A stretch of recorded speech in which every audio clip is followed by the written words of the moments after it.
Hello students. तो हम लोग कवर करेंगे रेक्टेंगुलर कंपोनेंट्स। पिछली क्लास में हमने कवर किया था कंपोनेंट कैसे निकाला जाता है। अब उस बात को, क्योंकि ये वेक्टर अगर आप मैथमेटिक्स में पढ़ोगे तो वेक्टर्स में आपको ये पार्ट पढ़ाया जाएगा rectangular component in 2D and 3D। तो मैं आपको 2D से 3D में कन्वर्ट कर दूंगा, मतलब 2D में बताऊंगा और 3D का आइडिया आपको अपने आप लग जाएगा वो कैसे हुआ करता होगा। तो समझना, जैसे यहां पर एक वेक्टर था r, कौन सा वेक्टर था r, और वो अगर x के साथ एंगल बनाता है अल्फा और y के साथ एंगल बनाता है बीटा।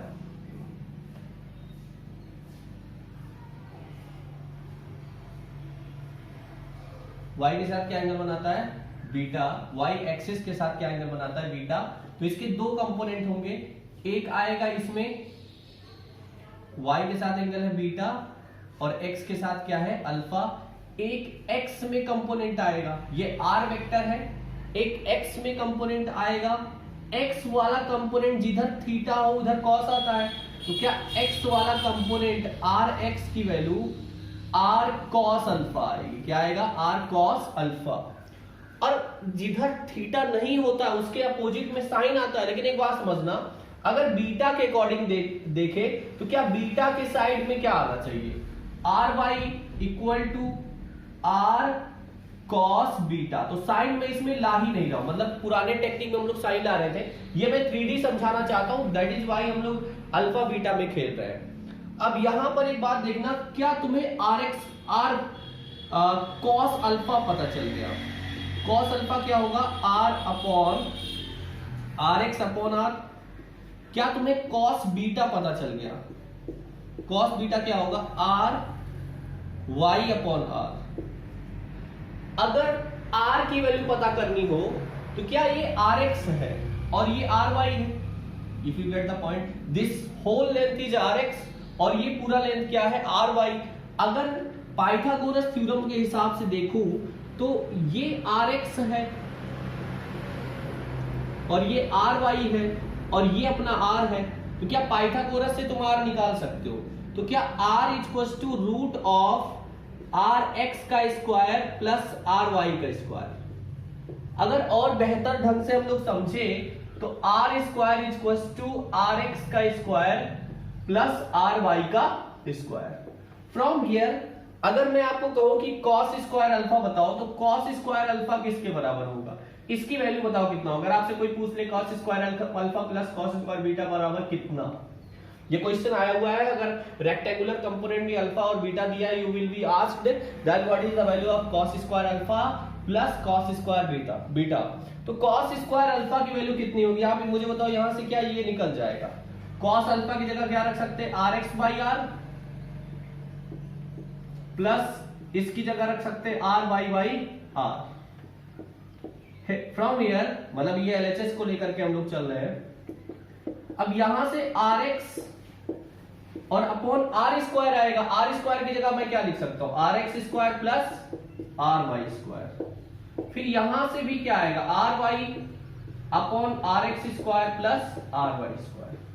ये पूरा का पूरा बराबर है दोनों में, तो एलसीएम क्या हो गया आर एक्स का स्क्वायर प्लस आर वाई का स्क्वायर। तो यहां आएगा ऊपर आर एक्स का स्क्वायर प्लस आर वाई का स्क्वायर यानी कि 1। इसका आंसर क्या आएगा 1 आएगा। ये अगर रेक्टेंगुलर कंपोनेंट इन 3D पढ़ना है तो पहले हम लोग 2D पढ़ेंगे और 2D पढ़ने के बेसिस पे हम लोग आंसर निकालेंगे। आंसर जो आ जाएगा उसी बेसिस पे हम लोग आइडिया लगाते हैं कि 3D कैसा होगा। और 3D होगा जैसे, इतना आप नोट कर लो पहले, pause the screen and note the part of discussed.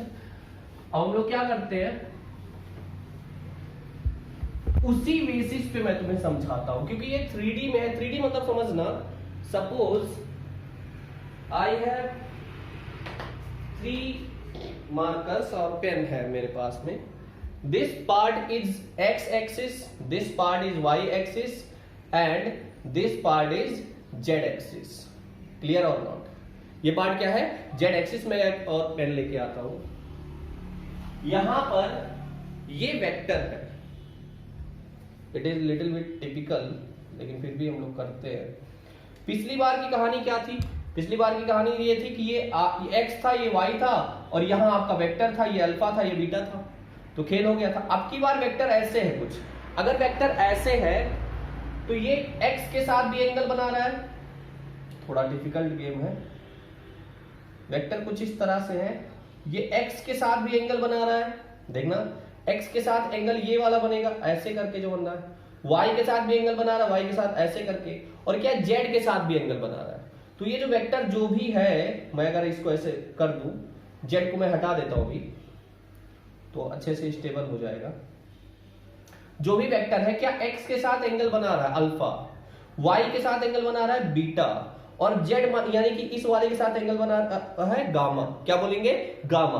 तो बताओ x के लॉन्ग क्या आएगा? x के लॉन्ग आएगा r cos अल्फा, y के लॉन्ग r cos बीटा, और z के लॉन्ग इसका कंपोनेंट क्या आएगा? r cos gamma. अगर आपको समझ नहीं आ रहा देन आप प्रीवियस लेक्चर कंपोनेंट वाला पहले उसको पूरा कंप्लीट करो, then you will get the point. तो इसको 3D में समझना। We have this vector,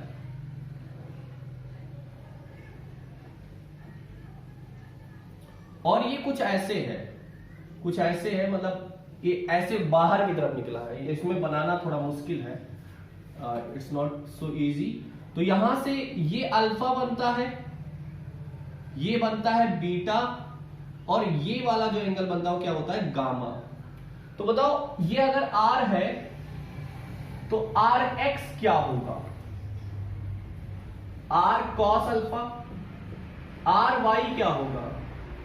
r cos beta, rz क्या होगा? r cos gamma. Is it clear और नॉट? अब मुझे एक बात आप मुझे बताओ, क्या यहां पर r की वैल्यू क्या होगी? पिछले केस में दो लोग थे तो रूट में हमने लिखा था rx का स्क्वायर प्लस ry की स्क्वायर। इस केस में z एक और मिल गया तो rz का क्या कर देंगे? Square. This means r square equals to क्या होगा? rx का स्क्वायर प्लस ry का स्क्वायर प्लस rz का स्क्वायर। इज इट क्लियर और नॉट? अब यहां पर rx, यहां पर देखना कभी कभार एक क्वेश्चन आपसे पूरी, इतना ये नॉलेज होना चाहिए 3D कंपोनेंट के लिए, रेक्टेंगुलर कंपोनेंट इन 3D। आपको मैथमेटिक्स का पार्ट है फिर भी हम लोग कवर कर रहे हैं, क्योंकि एक दो क्वेश्चन मैं करवाऊंगा इसको, इस मतलब पूरे वेक्टर के सीरीज में, तो कुछ भी छोड़ने वाला नहीं हूं मैं। अगर आप वेक्टर की क्लासेज यहाँ करते हैं तो मैथमेटिक्स में भी जब आपको वेक्टर पढ़ाया जाएगा तो that will be very very beneficial for you. तो यहां पर देखना एक बार सवाल ऐसे पूछा गया कि cos square alpha plus cos square beta plus cos square gamma की वैल्यू क्या होगी? इसकी वैल्यू क्या होगी? तो मुझे बताओ कॉस अल्फा कितना है? क्या cos alpha rx by r है? पुराना जो खेल मैंने खेला था अभी थोड़ा, क्या ये ry बाई r है? और गामा क्या है? rz बाई r, वहीं से निकाल लो। अगर आपको थोड़ा सा स्लो समझना है देन आप YouTube पे ऑप्शन होता है उसको स्लो कर लीजिए, अब फास्ट करना है तो you can make it fast. अब यहां पर देखना rx का क्या होगा? यहां rx का स्क्वायर, और नीचे क्या होगा? क्या ये पूरा लिख सकते हैं r की जगह? तो लिख देंगे rx का स्क्वायर प्लस ry का स्क्वायर प्लस rz का स्क्वायर। कुछ लोग सोच रहे हैं क्या सर ये तो रूट में, याद देखना ये रूट में, लेकिन r स्क्वायर की वैल्यू इतनी है तुमने रख दिया, प्लस ry का स्क्वायर अपॉन में भी क्या यही लिख देंगे,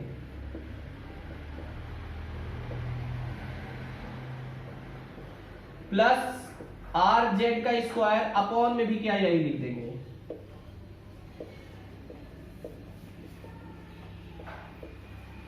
क्या तुम्हें समझ में आता? अगर एलसीएम लूंगा मैं, देखो यहाँ एलएचएस से मैं खेल रहा हूं, एलएचएस से चल रहा है कहानी पूरा, तो एलएचएस से बराबर बराबर, फिर अब अगला बराबर फिर आ गया। एलसीएम लेंगे कितना? rx का स्क्वायर ry का स्क्वायर प्लस rz का स्क्वायर। यहां पर देखना इसमें rx बचेगा, ry और rz, तो ऊपर भी क्या आ जाएगा? rx का स्क्वायर प्लस ry का स्क्वायर प्लस rz का स्क्वायर। तो आंसर क्या होता है? 1 होता है। इसका मतलब इसका आंसर क्या आएगा? 1 आएगा। तो रेक्टेंगुलर कंपोनेंट इन 3D में आपको समझ में आना चाहिए कि पहला नंबर बात यह है x। तो रेक्टेंगुलर कंपोनेंट इन 3D में आपको ये समझ में आना चाहिए कि rx होगा r cos अल्फा, ry होगा r cos बीटा, rz होगा r cos गामा। और इसके साथ ही साथ मतलब अगर कभी भी जरूरत पड़े तो ये वाला आप यूज कर सकते हैं। कभी कभार क्या वो आपको यही पूछ लेगा कि cos square alpha plus cos square beta plus cos square gamma क्या है, या इनमें से हो सकता है एक कोई चीज ना दिया हो बाकी चीजें दी हो, तो इसको इसकी वैल्यू क्या तुम्हें याद हो गया, क्या 1 के बराबर होगा। अच्छा अगर 2 ही हो तो क्या cos square alpha plus cos square beta बराबर 1 हो जाएगा। अगर गामा है ही नहीं तो गामा 0 हो गया, मतलब गामा का कोई सिग्निफिकेंस ही नहीं, गामा 90 हो गया in that case. Is it clear? Okay. तो ये क्वेश्चन नोट करना, a vector makes equal angle with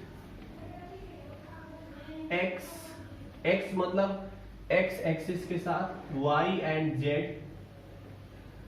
vector makes equal angle with x y z, find, अच्छा ए vector find value of its component।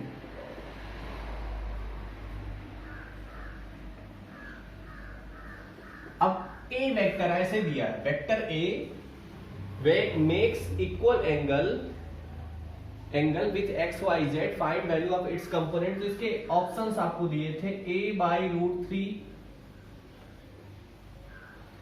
दूसरा दिया था a/√2, C part A दिया था कि ए ही होगा, और डी पार्ट दिया था a√2।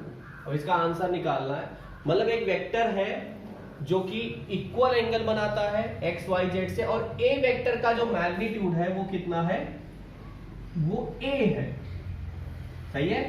तो अगर इक्वल बनाता है तो बताओ ax कितना होगा, जैसे r की बात, तो ax होगा a cos अल्फा, ay कितना होगा, a cos अल्फा ही होगा। सर कैसे, अरे यही तो है।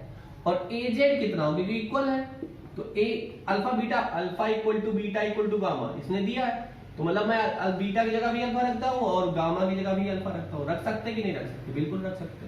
तो यहां से मुझे बताओ कि cos अल्फा बराबर क्या आएगा, ax/a, cos बीटा बराबर क्या आएगा, ay/a, और cos गामा बराबर क्या आएगा, az/। अब एक बात और समझना कि cos square alpha plus cos square beta, अच्छा बीटा अल्फा एक ही चीज है, अल्फा ही रख सकते हैं क्या, plus cos square gamma equals to 1 होता है। अब एक बात समझना, अगर ये एंगल बराबर है तो ax ay az बराबर होंगे कि नहीं होंगे, तो इसका मतलब यहां से, अरे समझो ना, ये अल्फा अल्फा अल्फा यही तो है, तो इसका मतलब यहां से सिग्निफिकेंस ये समझ में आता है ax और ay और az क्या ही है, बराबर ही है। तो कोई ax ही रख दो, तो यहां मैं रख सकता हूं ax का square upon a plus ay का square upon a plus a square, sorry az का स्क्वायर अपॉन a। अच्छा क्या ay की जगह भी ax रख सकता हूं, बिल्कुल। क्या az की जगह भी ax रख सकता हूं, बिल्कुल रख सकता हूं। तो नीचे तो a स्क्वायर आ जाएगा, ऊपर क्या आ जाएगा, क्या 3ax स्क्वायर आ जाएगा। तो यहां से कुछ आपको क्या डायरेक्ट आंसर समझ में आता है, तो 3ax स्क्वायर बराबर a स्क्वायर, तो ax स्क्वायर बराबर क्या आएगा, a स्क्वायर बाई 3। तो यहां से ax बराबर क्या आ जाएगा, a/√3। क्या आपको कौन सा ऑप्शन सही है, क्या पहला ही ऑप्शन सही दिख रहा है? मेरे ख्याल से सब लोग इसको समझ चुके हैं, बहुत ही आसान सा सवाल है। लेकिन अगर कंपोनेंट वाला पार्ट आप किए रहो, आपको पता हो कि cos square alpha plus cos square beta plus cos square gamma equal to 1 होता है, अगर ये नॉलेज आपको नहीं होता, इन दैट केस क्वेश्चन लगाना काफी आसान नहीं होता, बहुत टिपिकल हो जाता, मतलब फिर आपको फिर वो बेसिक ट्रिग्नोमेट्री लगने के दौरान लग जाता है, क्योंकि बेसिक से ही तो ये फॉर्मूला आया है, लग तो जाता ही, बट अगर आपको फॉर्मूला पता है तो फिर वो चीजें और क्या हो जाती हैं, आसान हो जाती है। अगला सवाल है, a force of 5 Newton is acting on a particle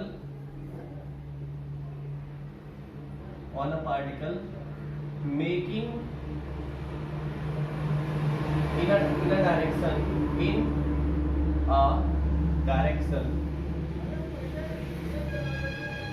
making angle of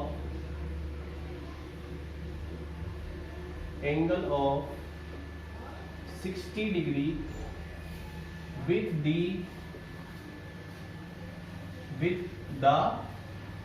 vertical. Find vertical component